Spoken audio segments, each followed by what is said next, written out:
Buenos días, bienvenidos a esta sesión de la Real Academia de Medicina, en la que vamos a tener el gusto de recibir como académico correspondiente al profesor don Leocadio Rodríguez Mañas, que es profesor titular de Geriatría en la Facultad de Ciencias de la Salud de la Universidad Europea de Madrid y jefe de servicio de Geriatría del Hospital Universitario de Getafe. Para presentarle tenemos al profesor José Viña Ribes, académico de número de nuestra institución, que les presentará al nuevo académico. Cuando quieras, Pepe.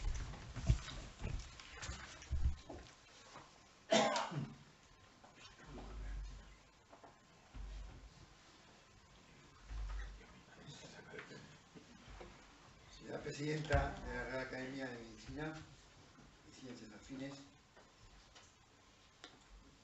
señoras y señores académicos, señor director médico del Hospital Clínico Universitario de Valencia, queridos amigas y amigos. Aprovecho esta oportunidad para hablaros como la primera vez desde el sillón como gerontólogo que la Real Academia tuvo a bien cambiarme de mi antigua denominación a la actual. Esto se enmarca en lo que yo veo, tanto en la anterior dirección de la Academia como en la actual, como un apoyo a los estudios de envejecimiento, a los estudios de gerontología y de geriatría. Creo que es una actividad puntera de la Real Academia que se adelanta a la sociedad. En Valencia no hay geriatras. En los hospitales públicos a lo mejor hay 4 en toda la comunidad valenciana, con 7 millones de personas. Y eso es un fallo que veo.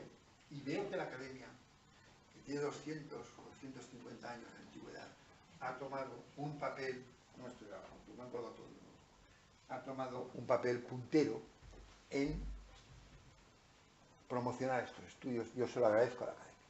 En segundo lugar, aprovecho para decir que una actividad más de la Real Academia, nueva, que tengo que agradecer a la profesora Ana Yuc, que me ha ayudado para hacer este programa de este curso que se va a plantear, porque es una iniciativa de esta Real Academia y del CIBER de Fragilidad y Envejecimiento, del CIBER FES. Y es un curso, como aquí pone, programa de formación continuada en geriatría orientada a los profesionales médicos de medicina familiar y comunitaria. Yo creo que es una especialidad importantísima la medicina familiar, no es porque mi hija la haga, y que, yo mismo, y que deben o se beneficiarán mucho de recibir información y formación que puede impartir esta Real Academia y que será una actividad de ovolente del CIBER que lidera nuestro nuevo académico correspondiente del CIBERFES. Por tanto, es una actividad conjunta, orientada a este tipo de profesionales, apoyada por el director médico del hospital y que yo quería aprovechar esta oportunidad para presentarles. Ya me tocaba presentar a mi querido amigo, el profesor Rodríguez Mañas. Me pasó un currículum resumido y he tenido que quitar aquello porque es muy largo. Voy a decir que es geriatra, defiendo unas, por otro lado, yo no, que sepan, ni soy, ni voy a ser nunca geriatra, pero creo que hay que defenderlo.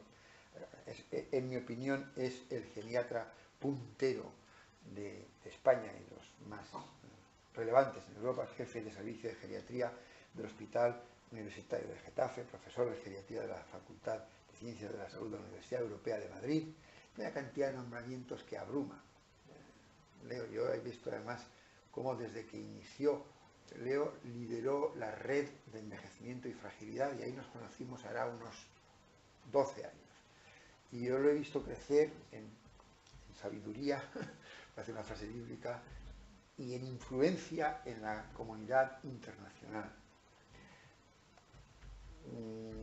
Es el director científico del CIBER, lo fue de la red del CIBER de Fragilidad y Envejecimiento Saludable, fue el coordinador de la red de envejecimiento, es director del Global Aging Research Network de la Sociedad Internacional de Gerontología y Geriatría, me salto líneas, es director, es asesor de en Ginebra de la Organización Mundial de la Salud para el tratamiento de las personas mayores.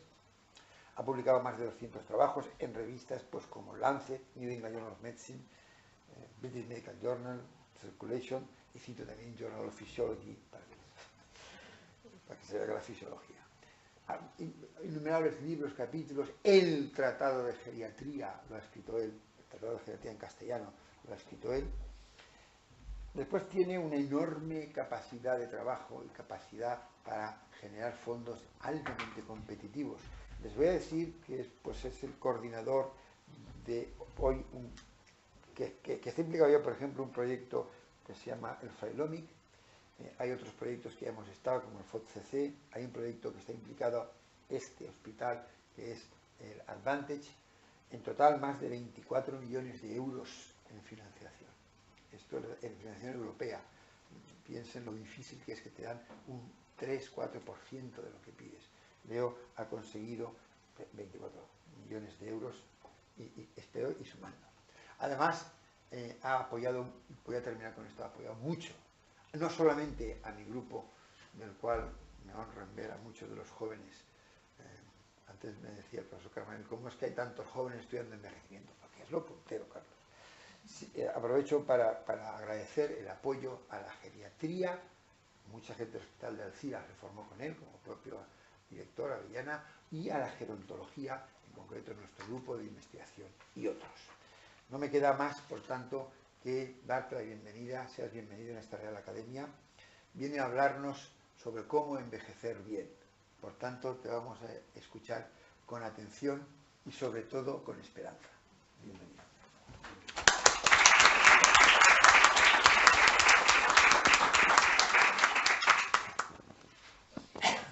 Muchas gracias, profesor Viña, querido Pepe.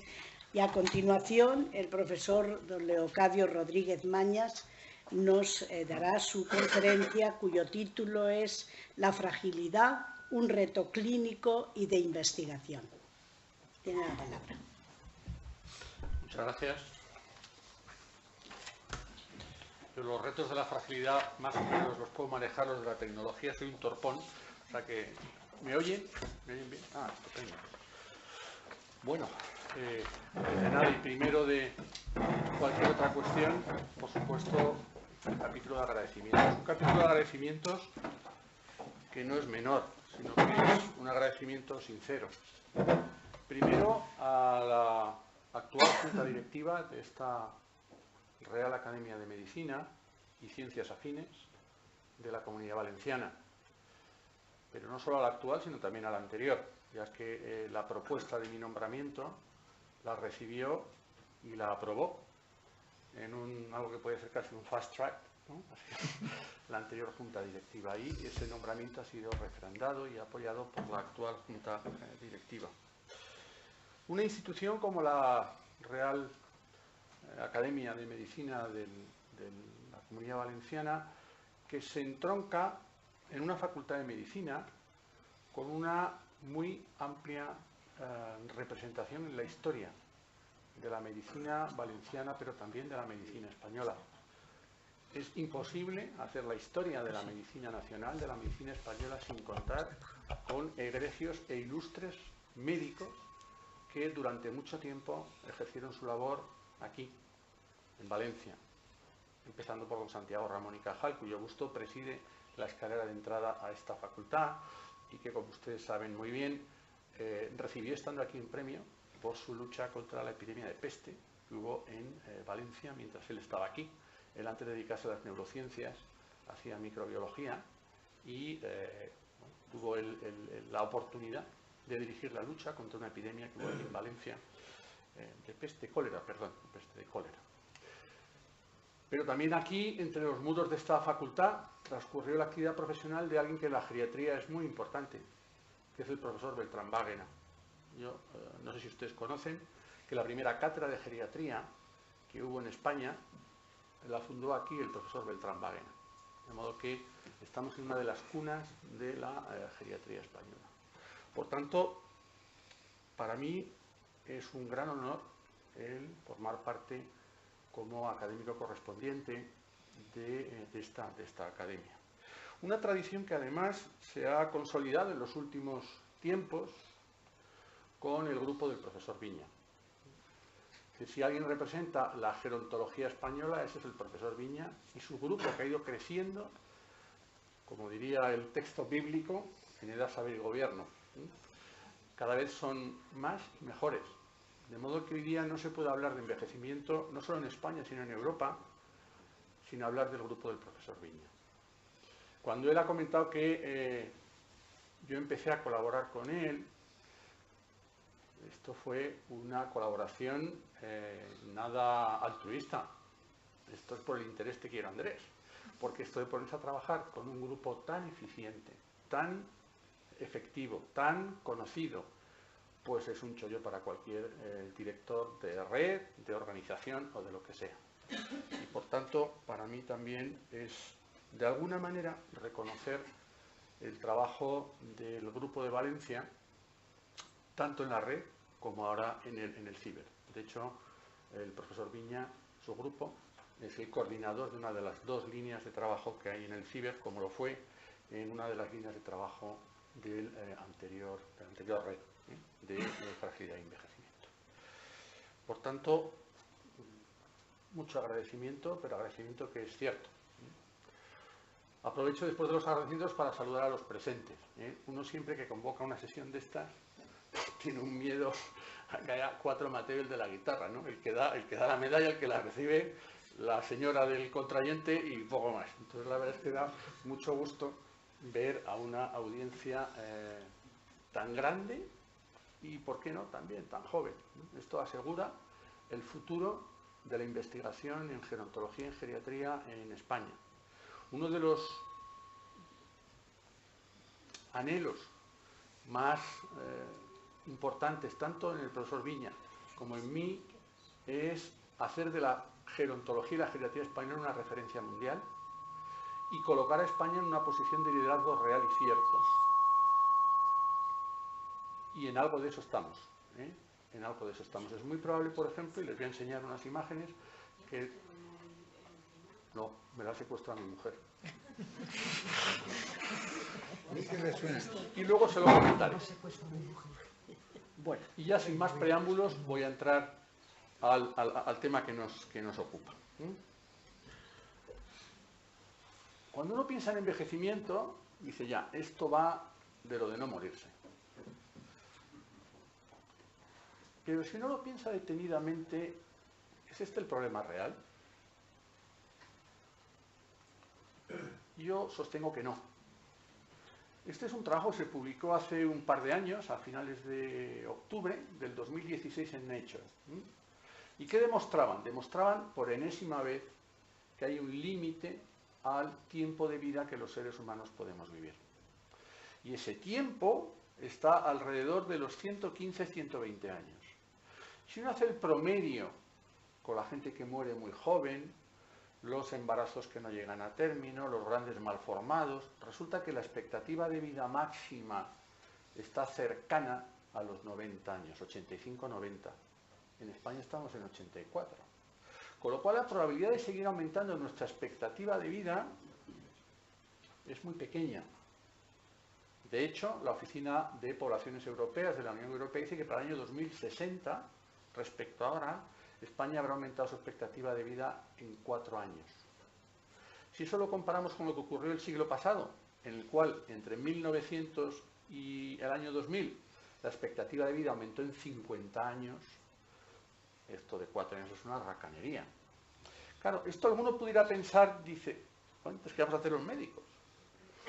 Porque si a los médicos nos han dicho que lo que tenemos que hacer es salvar vidas y ya no podemos salvar vidas, esto, empeñarse en algo que no es posible, conduce inevitablemente a la melancolía. Pero a lo mejor podemos dar un cambio en la mentalidad y decir, bueno, hasta ahora lo que hemos hecho es empujar esta línea, que es la línea de la muerte, todo lo que hemos podido, y hemos llegado al máximo. Bueno, esto es un éxito. Hemos conseguido que la gente viva 40 años más. ¿Cuál es el problema? El problema es que esos años de vida que la gente vive más son años habitualmente de discapacidad. Esto es la expectativa de vida máxima en varios países de la Unión Europea, esto es la expectativa de vida libre de discapacidad. Fíjense ustedes la enorme diferencia que hay en los años vividos y los años vividos sin discapacidad. Esto de aquí en medio son años vividos con discapacidad. Pero en esta diapositiva se ve otra cosa más. Dice, estos tíos son unos afortunados porque solo 4 o 5 años de discapacidad. Y estos otros, los 20, 25 años que han ganado han sido de discapacidad. Luego, ¿es posible vivir esos años de más sin discapacidad? Y la respuesta claramente sí, porque unos los viven sin discapacidad y otros con discapacidad. Luego, es posible que el objetivo para la medicina moderna no sea prolongar la vida, sino prolongar los años de vida libres de discapacidad. Y a eso es a lo que ahora se enfrenta la geriatría. Y es a lo que se enfrentan los estudiosos del envejecimiento. Porque un viejo no es un adulto con muchos años. Es una cosa muy diferente. Igual ustedes tienen muy claro que alguien de un mes de vida es muy diferente a alguien de 20 años. ¿Por qué asumen que alguien de 55 es igual que uno de 90? Esas son asunciones que están hechas, pero que cuando uno va a mirar, un organismo de 55 años es muy diferente de uno de 90, no tiene nada que ver.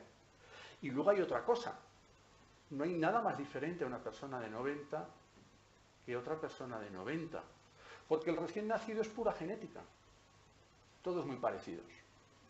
El que ha vivido 90 años tiene 90 años de exposición al ambiente, y eso modifica brutalmente la expresión de las cosas, la respuesta a las agresiones, los mecanismos fisiopatológicos. De modo que cuando uno envejece, se junta el propio proceso de envejecimiento con enfermedades subclínicas y enfermedades clínicas. Y aparece la manifestación fenotípica característica de lo que ocurre cuando uno envejece, que es el deterioro funcional. Los viejos manifiestan la enfermedad porque dejan de hacer cosas que antes hacían. Cuando uno no es capaz de subir y bajar escaleras, no es porque sea viejo. Hay un chiste que yo cuento siempre, un chiste de geriatras, y lo hago corto. Una señora va al médico porque le duele la rodilla derecha, y el médico le dice, bueno, claro, no sé qué, la artrosis. Señora, es que esto es cosa de la edad, y entonces no podemos hacer nada. Y la enferma le dice, ya, ¿le puedo hacer una pregunta, doctor? Dice, sí.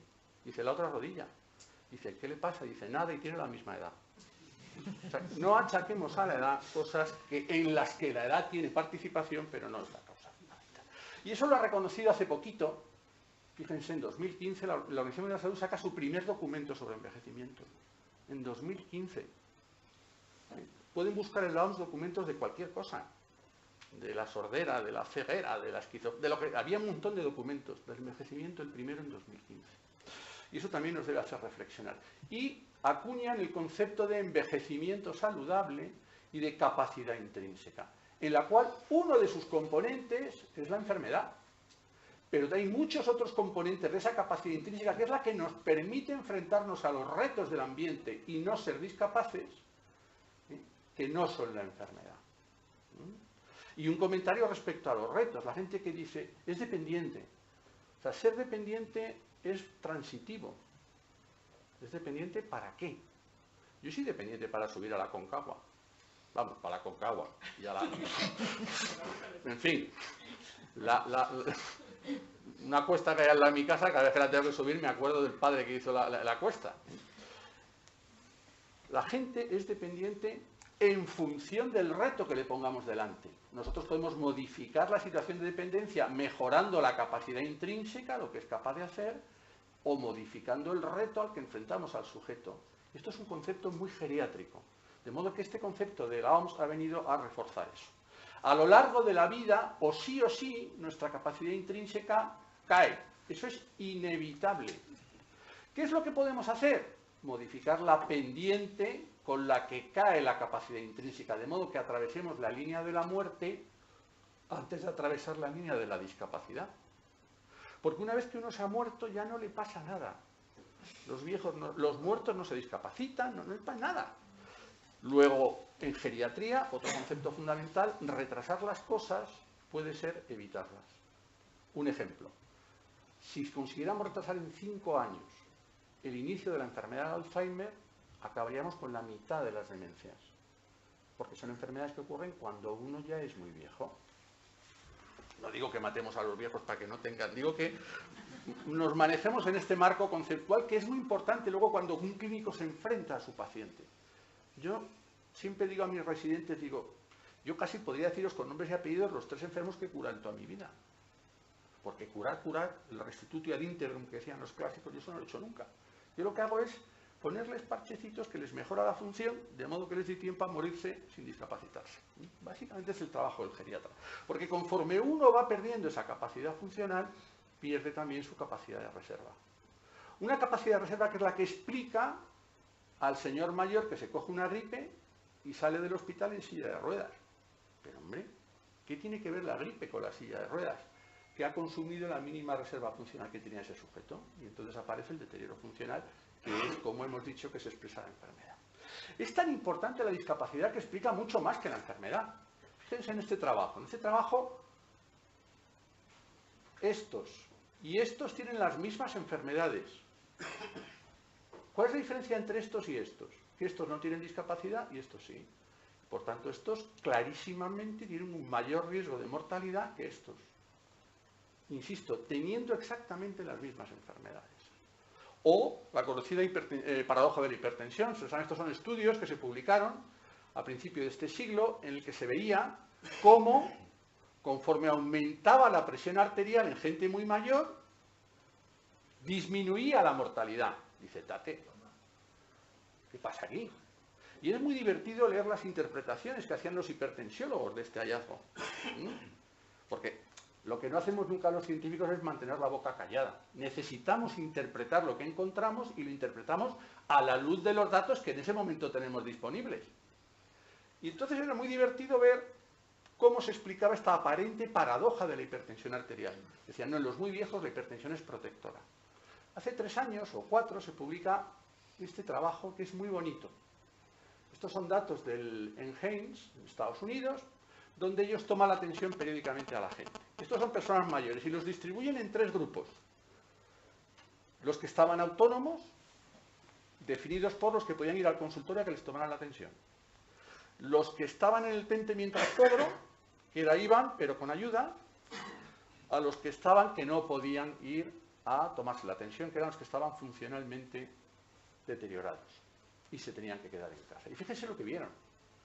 Cuando un individuo estaba robusto, sin deterioro funcional, los hipertensos se morían más. La hipertensión arterial era un factor de riesgo de muerte. Los que estaban en el tente mientras cobro, ni fu ni fa. La hipertensión no les hacía nada. Y en los que estaban deteriorados, los que tenían la tensión más baja, eran los que más se morían. Mientras que los que tenían la tensión más alta eran los que más vivían.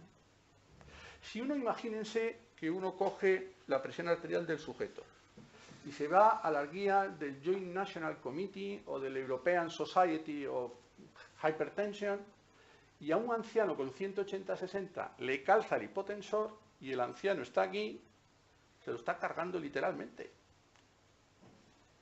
Luego, en el anciano, lo que marca su pronóstico y por tanto su tratamiento no es la enfermedad, sino que es la función.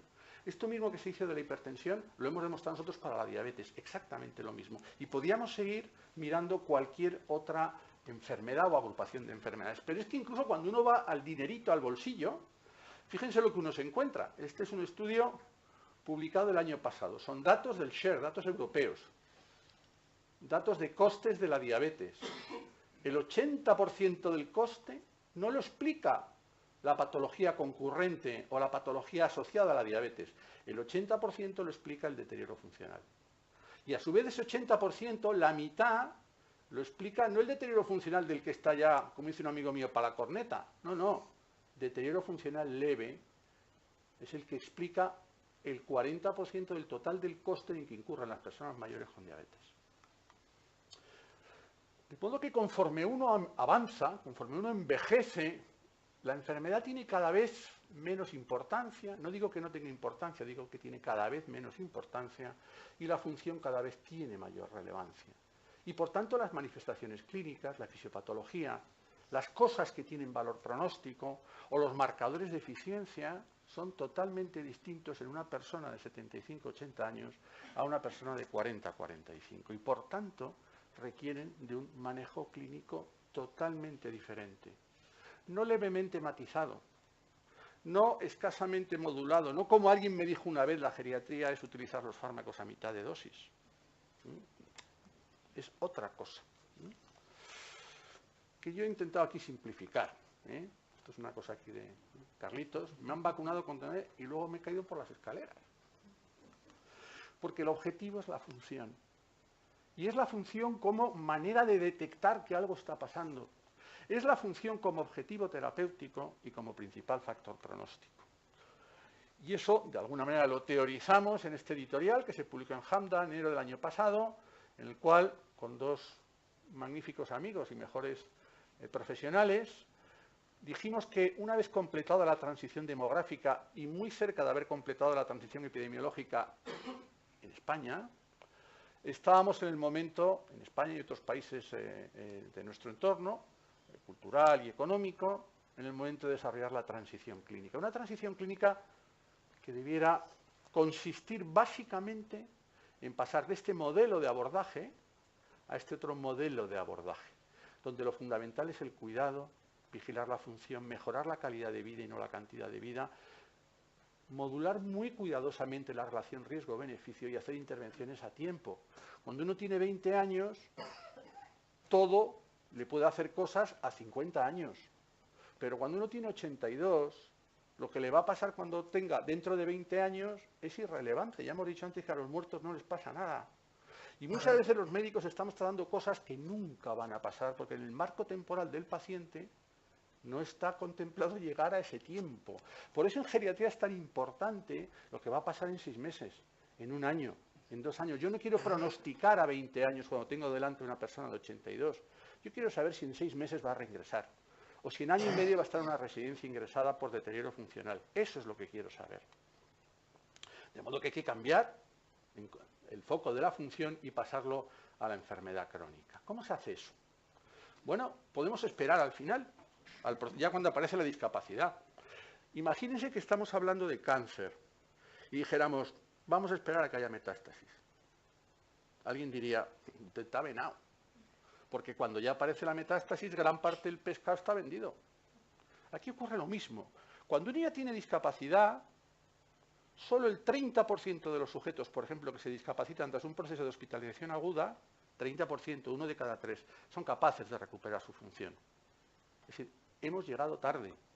De modo que necesitamos detectar una situación de prediscapacidad en la que nos permita detectarla primero y segundo, intervenir sobre ella. Y eso es la fragilidad. Este es el modelo de discapacitación en las personas mayores. Cuando uno es joven se discapacita porque le atropella el autobús o se cae de un sitio y se parte la pierna. En las personas mayores uno se va discapacitando poquito a poco. Y esto es una experiencia que todos tenemos. Nuestra madre, nuestra abuela, poquito a poco pues está un poco más viejecita y eso es que hace un poquito menos cosas. No, ya no sale al cine. No, ya ha dejado de guisarse la comida. Va uno poco a poco, poco a poco. Y en esta ruta, en la que intervienen el propio proceso de envejecimiento y la enfermedad crónica, que es el modulador de la velocidad con la que vamos envejeciendo y deteriorándonos funcionalmente, hay un tiempo tasado para la reversibilidad, en función de cómo vamos perdiendo nuestra capacidad de reserva. Porque para sacarnos de la situación de discapacidad tenemos que tirar de esa reserva funcional cuya ausencia nos ha metido ahí. Lo mismo que nos mete en dependencia, nos impide salir de allí, que es la falta de reserva funcional. Por lo tanto, cuanto más esperemos, peor vamos. ¿Qué hacemos ahora habitualmente? Esperamos a que estén muy deterioradas funcionalmente, tarde. Cuando de verdad hay que intervenir es aquí, cuando todavía tenemos suficiente reserva funcional y todavía hay tiempo para hacer intervenciones. Y ese momento es la fragilidad. Una fragilidad que es la que va a marcar nuestros objetivos terapéuticos. Cuando nosotros somos frágiles, nuestro objetivo terapéutico es prevenir la discapacidad tratando la fragilidad. Conforme vamos yendo a pasos más allá, pues lo que decidimos es si le damos un bastón, una silla de ruedas o la cama. Porque nunca más van a volver a ser robustos, nunca más van a poder decidir si van o no a recoger a su nieto a la salida del colegio, o se los llevan a celebrar el cumpleaños, que es calidad de vida. De modo que en el espectro amplio de lo que es la capacidad intrínseca, el espectro de la fragilidad ocupa uno de los estadios. Esto es un continuum. Aquí está el sujeto absolutamente robusto, en el que todos sus sistemas fisiológicos funcionan. Aquí está el sujeto absolutamente discapacitado, en el cual casi nada funciona y le aboca a la muerte. Y por eso la fragilidad predice cosas. ¿Qué cosas? La muerte. También predice la muerte, pero fundamentalmente predice cosas que no son mucho más importantes. Hospitalizaciones, empeoramiento en las actividades funcionales, empeoramiento en la movilidad o el riesgo de caerse. Y esos son variables y resultados de salud muy relevantes en población anciana. Y eso, ¿cómo se hace el traslado a la actividad clínica del día a día? Bueno, en este editorial ya decíamos que el objetivo ha cambiado sustancialmente. Tras siglos intentando la medicina que la gente viviera más, ya ha llegado la hora de que el objetivo sea vivir mejor. No más, sino mejor, el tiempo que tengamos que vivir. Y para eso hay que manejar la enfermedad crónica orientada a evitar la fragilidad, no a tener una glicada de 6,2, no se sabe muy bien por qué, o una hipertensión o una presión arterial por debajo de 130, y su cerebro llenándose de ictus lacunares hasta que hace una demencia, o en el caso de la diabetes con glicadas de 6,2 hasta que hace una demencia también, multiplica por 3 el riesgo. Es un ejemplo muy paradigmático. Los sujetos ancianos, las hipoglucemias multiplican por 3 el riesgo de desarrollar demencia en 3 años, que sí tiene tiempo de vivir el anciano. Sin embargo, mantener glicadas por debajo de 7 disminuye en un 14% tu riesgo de tener un infarto de miocardio no fatal a los 10 años, amigo. Es decir, por reducirte en un 14%, algo que no te va a matar, de aquí a 10 años, te multiplico por 3 el riesgo de que te pase algo que sí modifica mucho tu calidad de vida, que es demenciarte a 3 años. ¿Alguien compraría ese negocio? Pues todos los días, el 90% de los médicos estamos haciendo eso, o están haciendo eso. Y el objetivo final es mantener la calidad de vida. Bueno, este es el ejemplo que acabo de poner de la diabetes, de una revisión que publicamos hace dos años, en la que el objetivo es definir categorías funcionales. No si tiene microalbuminuria, no si tiene... No. Simplemente establecer categorías funcionales que son las que nos van a permitir trabajar sobre ello.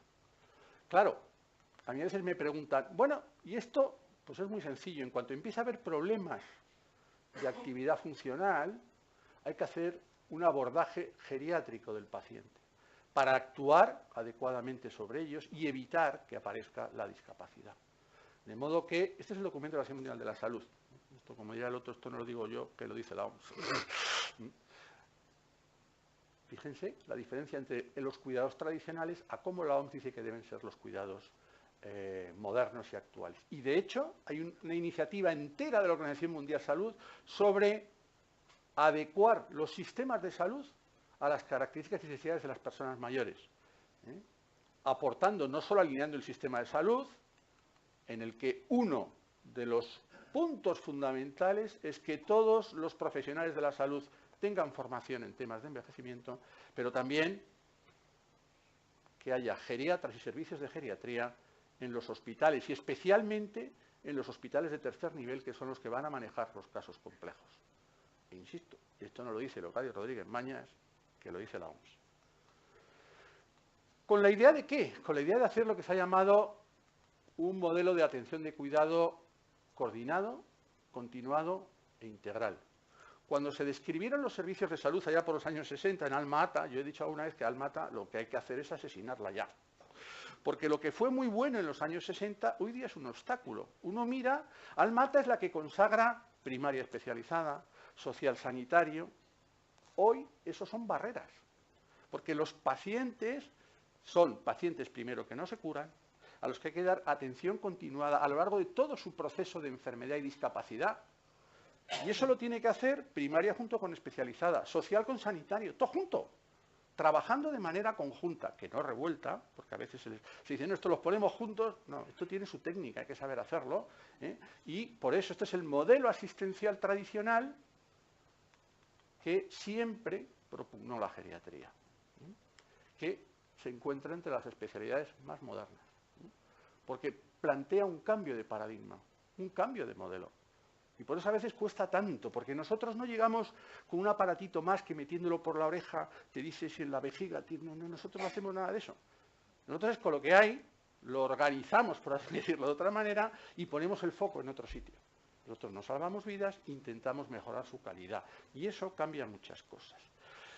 Y plantea también muchos objetivos de investigación. Y ya paso a la segunda parte de la charla. Durante muchos años hemos estado discutiendo, geriatras y gerontólogos, si eran tirios o troyanos, lo de la fragilidad.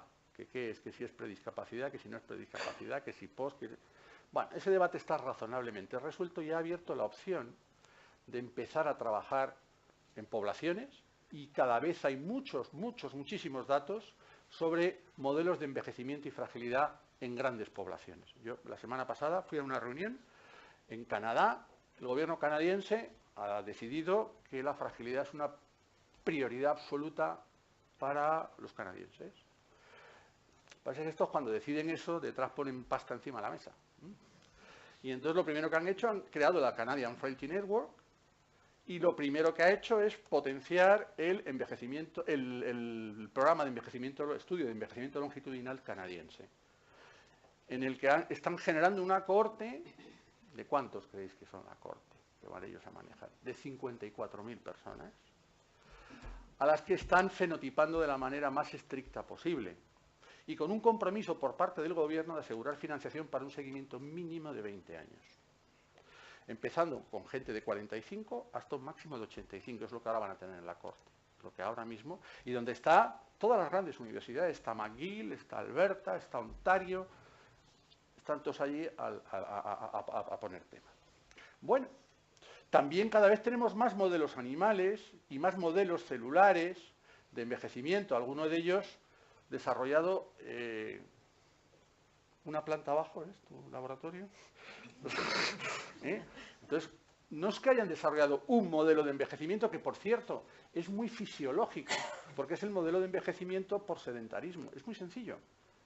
Ellos han comparado cómo envejece un ratoncito metido en su jaula, a su libre albedrío, que es no hacer nada, o le ponían una rueda, y espontáneamente el ratón pues se ponía allí, venía a andar aproximadamente 3,5 kilómetros, 4 kilómetros cuando eran adultos. De modo que tenemos un modelo de fragilidad por sedentarismo que se parece mucho al modelo humano de fragilización. ¿Y qué vieron? Pues lo que vieron es que cuando llegaban a viejos esos ratones estaban funcionalmente mucho mejor. Se morían igual, pero mucho mejor. Sin embargo, tenemos poca investigación sobre aspectos clínicos. Somos muy buenos para predecir poblacionalmente cuáles son los riesgos, pero el médico, como yo les explico a los residentes míos, el médico ve los enfermos de uno a uno. No lo ve al mogollón. Y entonces, a mí lo que me interesa, por supuesto, son los ratios y los riesgos relativos, pero sobre todo me interesa el área bajo la curva, la sensibilidad, la especificidad y los valores predictivos, porque yo quiero saber, no los de 80, sino Manolita Pérez, que tiene 80, cuál es su riesgo de que le pasen cosas. A ella, no a las mujeres de 80 años españolas, no. Porque a mí me pagan por decir el riesgo y intervenir sobre ese riesgo de manera individual. Ya he comentado lo que hay de modelos animales. Este es el famoso ratón, este no sé si era robusto o frágil, pero en fin, lo que se hizo fue coger los criterios de Linda Fried, que son los más conocidos en el diagnóstico de la fragilidad, y se hizo un modelo adaptado a los ratones. Se han trabajado mucho también en el grupo del profesor Viña. Esto es una revisión a la que tuvo la amabilidad de invitarme y que se publica en Journal of Physiology sobre alteraciones que se producen, en este caso en el sistema de señalización de PGS1-alfa, y que pudiera explicar las cosas que pasan a uno cuando envejece. O este estudio en el que vimos que el estrés oxidativo se asociaba especialmente al deterioro funcional, pero no al riesgo de muerte. Porque esta es otra cosa interesante en la que hay que trabajar. No lo que te mata te discapacita, ni todo lo que te discapacita te mata. Porque la discapacidad no es un proceso asociado al puro paso del tiempo, hay más cosas.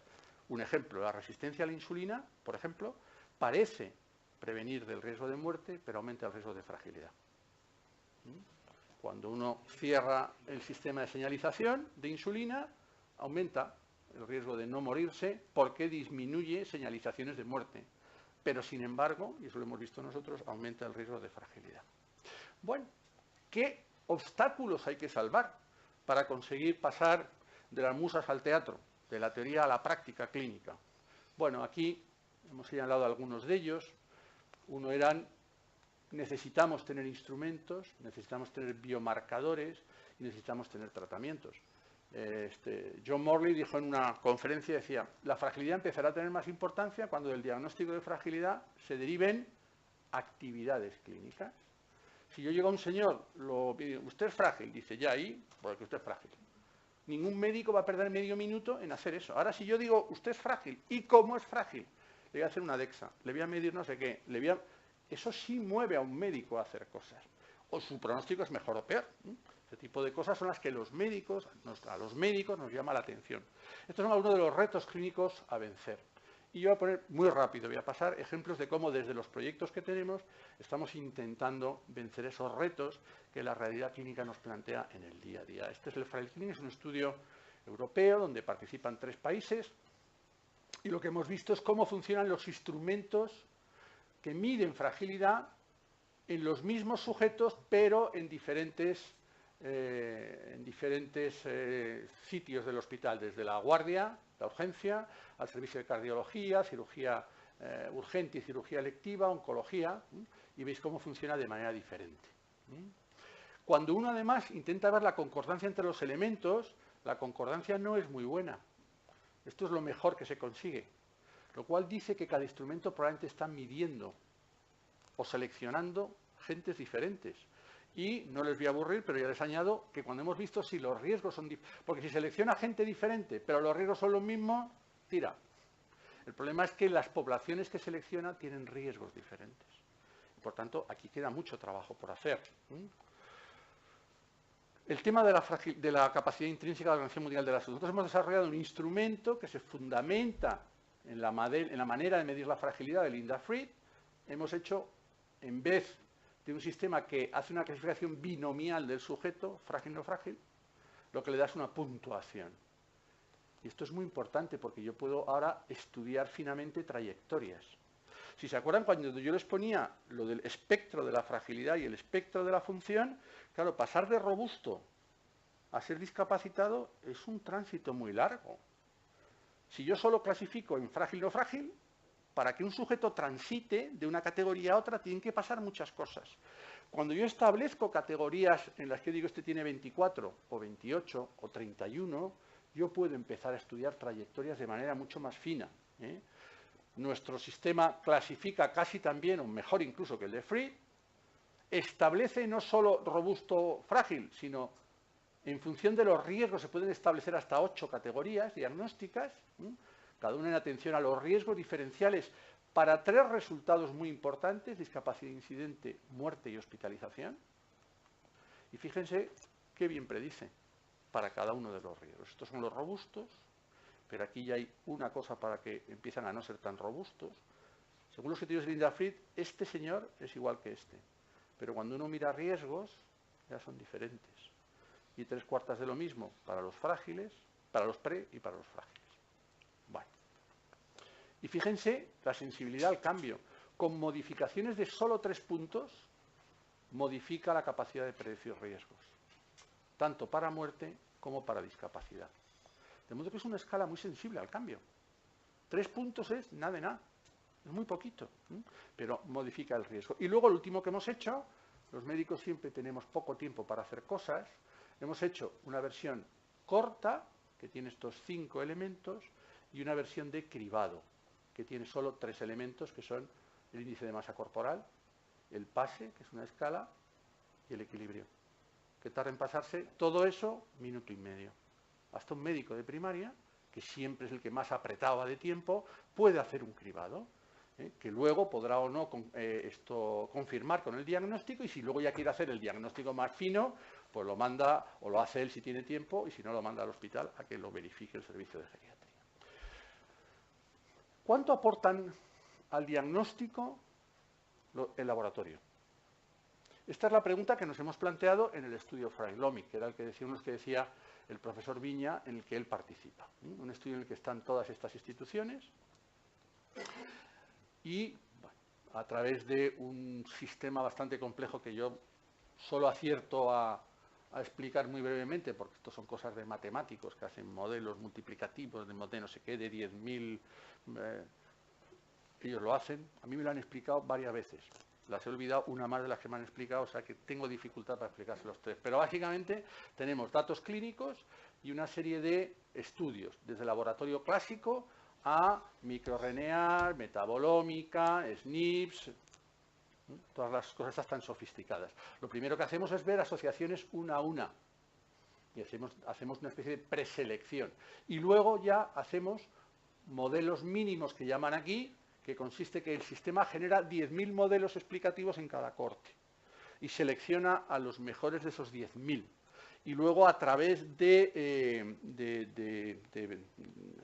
asociación de estudio de componentes principales saca mezclas de variables. Por ejemplo, estos son genes, expresión de genes asociados a fragilidad. Pero a nosotros lo que nos interesa, porque sabemos que la fragilidad supone la afectación de varios sistemas fisiológicos, es ver cómo se combina eso. Y cuando se combina eso, hacemos modelos. Este es el que salió en la corte de Toledo, este es el Inchianti, este es el AMI y este es el de Burdeos.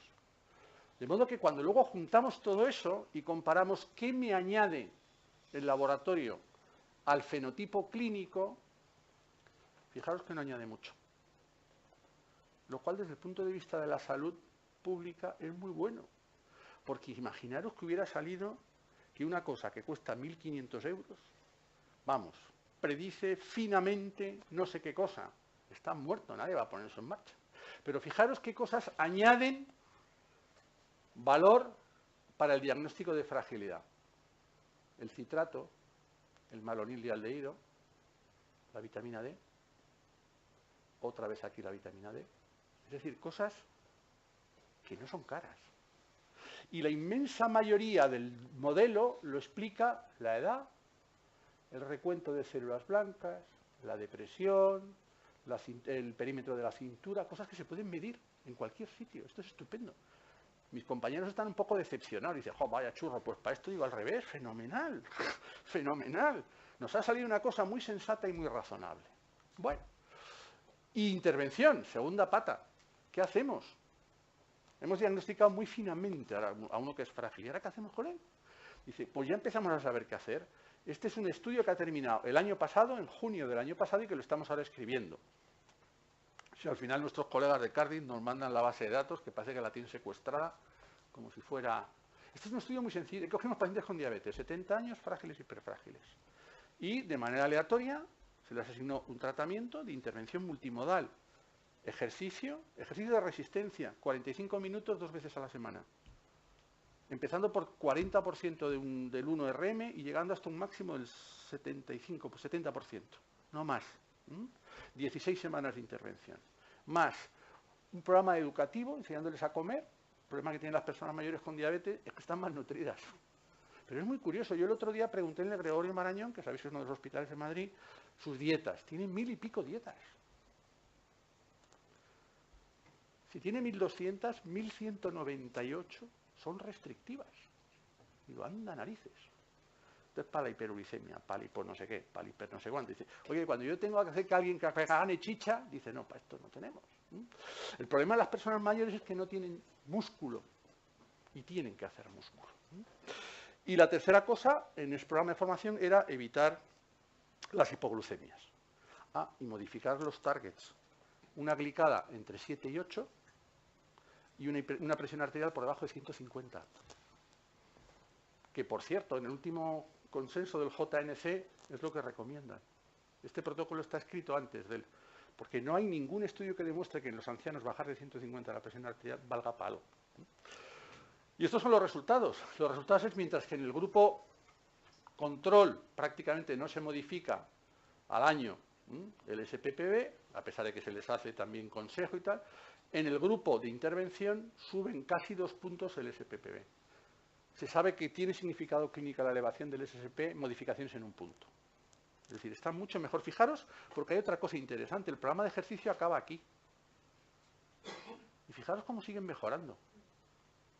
Y eso genera nuevas preguntas de investigación. Porque lo que hasta ahora se veía era que tú dejas de hacer el ejercicio, 6, 8 semanas, estás como estabas al principio. Aquí no ha pasado eso. Y nosotros tenemos una explicación. Pero bueno, hemos desarrollado también un programa de ejercicio físico, que es el BB Frail, que es muy sencillito. En función del SPPB se trabaja flexibilidad, se trabaja equilibrio, se trabaja fuerza y se trabaja aeróbico. Esto se puede hacer en casa. Esto, para hacerlo, necesita una mesa, una silla, una pared y una banda elástica. No hay que ir a ningún sitio especial. Lo podéis bajar, está gratuito en la red. Y ha sido declarado historia de éxito por un panel de expertos de la Unión Europea. Muy sencillito, ¿eh? Estamos también participando en un estudio ya en frágiles generales, no solo diabéticos, un poco remedando el estudio LIFE, que se llama Sprint, ya estoy acabando. Y por último también la tecnología. Se habla mucho de la tecnología, pero cuando uno va y mira, no en el Technological Review no sé qué, sino en el British Medical Journal, en el Lancet, hay muy poca evidencia detrás del uso de la tecnología para outcomes relevantes, insisto. Podemos medir que si, no sé, las veces que uno se toma la tensión, dice, ¿y eso conduce a algo?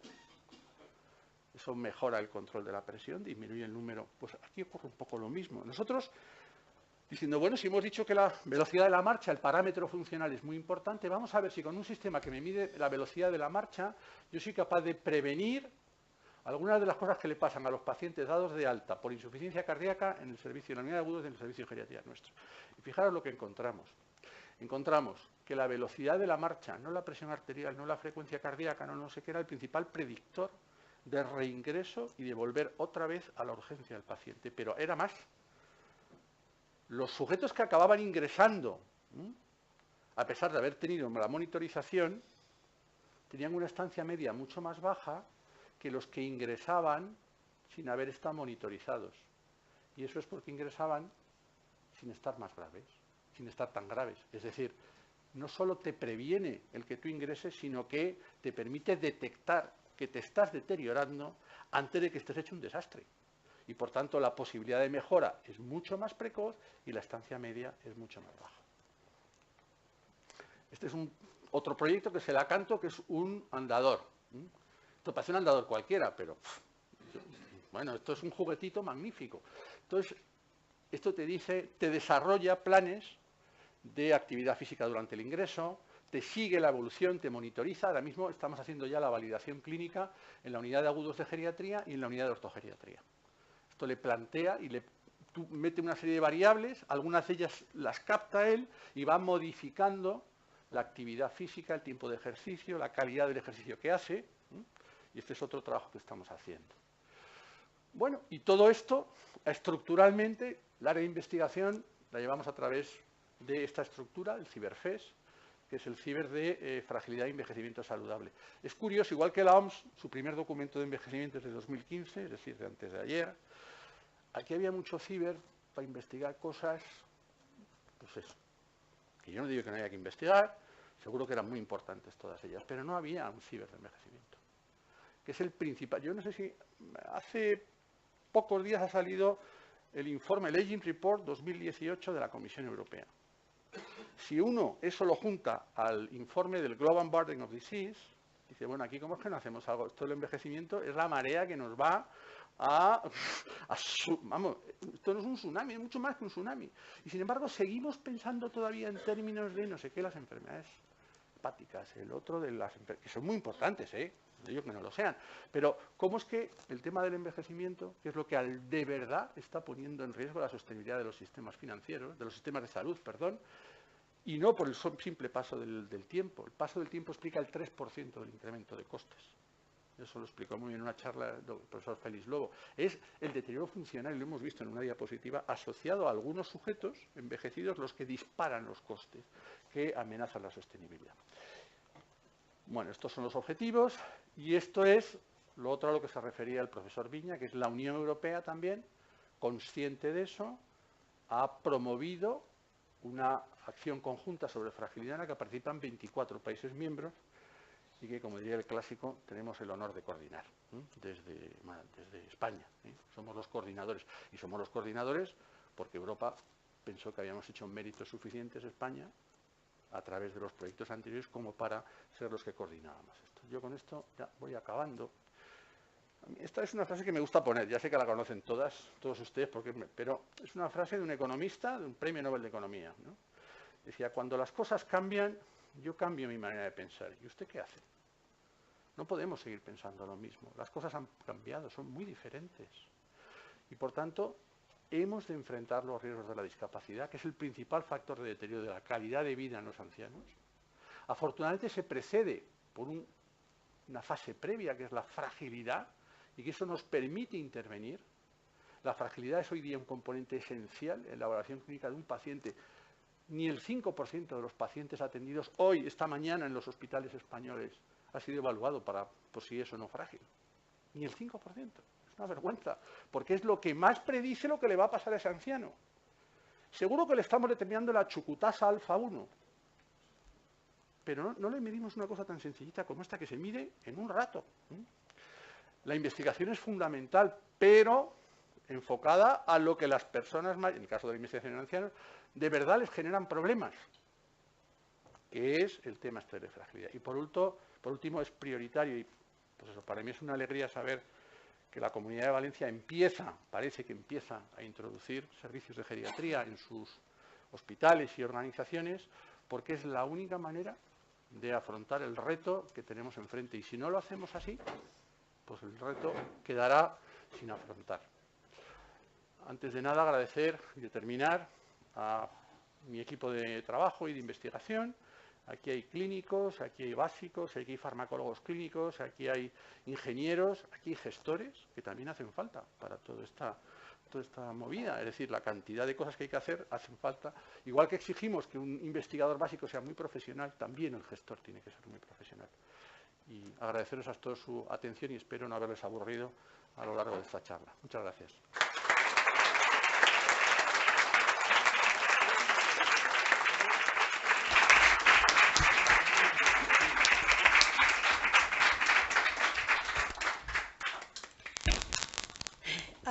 Muchas gracias, profesor Rodríguez. A continuación, el señor secretario general, profesor Juan Viña, leerá el nombramiento de académico correspondiente. La Real Academia de Medicina y Ciencias Afines de la Comunidad Valenciana ha acordado, en la sesión celebrada el día 12 de diciembre del 2017, nombrar académico correspondiente a don Leocadio Rodríguez Mañas, por estar comprendidos sus méritos y circunstancias en el artículo 19 del reglamento vigente. A Valencia, 25 de enero del 2018.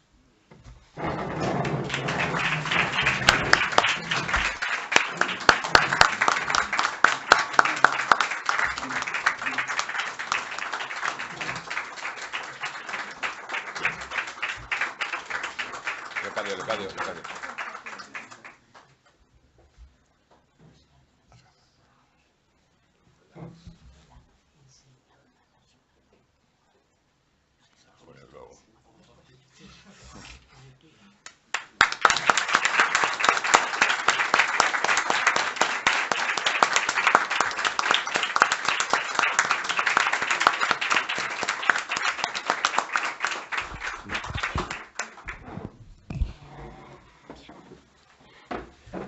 Yo quiero, para terminar esta sesión, dar la bienvenida al doctor Leocadio Rodríguez Mañas, primer académico de la especialidad de geriatría, y con ello también la bienvenida a esta Academia de la Geriatría, que así se incorpora a nuestras actividades. Quiero darle gracias por ese recuerdo que ha tenido al profesor Beltrán Báguena, porque aquí aún quedamos unos cuantos que fuimos alumnos suyos en el pasado, ya pocos porque la juventud preside más esta sesión. Quiero felicitar también al profesor Viña por su excelente presentación, que nos ha mostrado la enorme valía del nuevo académico y porque él está potenciando mucho ese sillón de gerontología al que ahora está adscrito. Hace unos meses realizamos la primera sesión del ciclo que sobre envejecimiento y salud se inició bajo la presidencia del profesor John Bart, que por cierto excuso su asistencia porque está de viaje descansando de tantos años de presidencia y de trabajo. Nos faltó entonces, en aquella ocasión, la aportación del profesor Rodríguez. Por eso hoy nos ha permitido, en cambio, recibirle como académico correspondiente de nuestra institución. No voy a repetir su currículum, que ha sido magníficamente expuesto por el profesor José Viñas. Gracias, querido Pepe. El profesor Rodríguez nos ha hablado del tema de la fragilidad, concepto surgido hace varias décadas, pero que se ha convertido hoy en un concepto fundamental de la geriatría. La geriatría, que no siempre ha sido bien reconocida como una parte fundamental de la asistencia, en una edad clave de la vida, aunque solo sea, nos tengamos interés en ella por propio egoísmo. La fragilidad ha sido considerada el mejor predictor de discapacidad, incluso por delante de la morbilidad de tantas patologías crónicas que aparecen en estas edades. Comorbilidad que requiere muchas veces un complejo tratamiento de los pacientes. Porque recordemos que ya Platón decía: teme a la vejez porque nunca viene sola, siempre viene acompañada como poco de achaques. Por ello, la detección precoz de esa fragilidad, el cribado que puede hacerse ya desde atención primaria, como él nos ha demostrado, junto a factores unidos a ella, es muy frecuente, más frecuente en las mujeres, más frecuente en personas de mayor edad y unida al propio deterioro cognitivo y la carga de enfermedad. Me gustaría señalar desde mi especialidad que la importancia del deterioro cognitivo y de otros factores que algunos autores han calificado como fragilidad psicológica. El profesor Rodríguez ha señalado la depresión también como un factor, pero hay otros trastornos emocionales, hay trastornos o factores sociales como la soledad, el aislamiento social, que contribuyen no poco, creo yo, también a esa fragilidad mucho más relacionada desde el punto de vista físico, sobre todo con la inactividad. Pero esto es algo que nos acecha a hombres y mujeres a la edad que muchos de nosotros tenemos. Pero me gustaría terminar en positivo. El poeta Robert Browning escribió algo muy optimista: envejece conmigo, lo mejor está por llegar. Sin ser tan optimista, sí que creo que con la investigación, la dedicación de geriatras como nuestro nuevo académico, que se preocupa y ocupa de estos temas y que ha situado la geriatría al más alto nivel, nuestra vida mejore en los años de vejez y seamos capaces de enfrentarnos todavía a muchos retos. De nuevo, mi felicitación y mi bienvenida a esta Real Academia, doctor Rodríguez. Se levanta la sesión.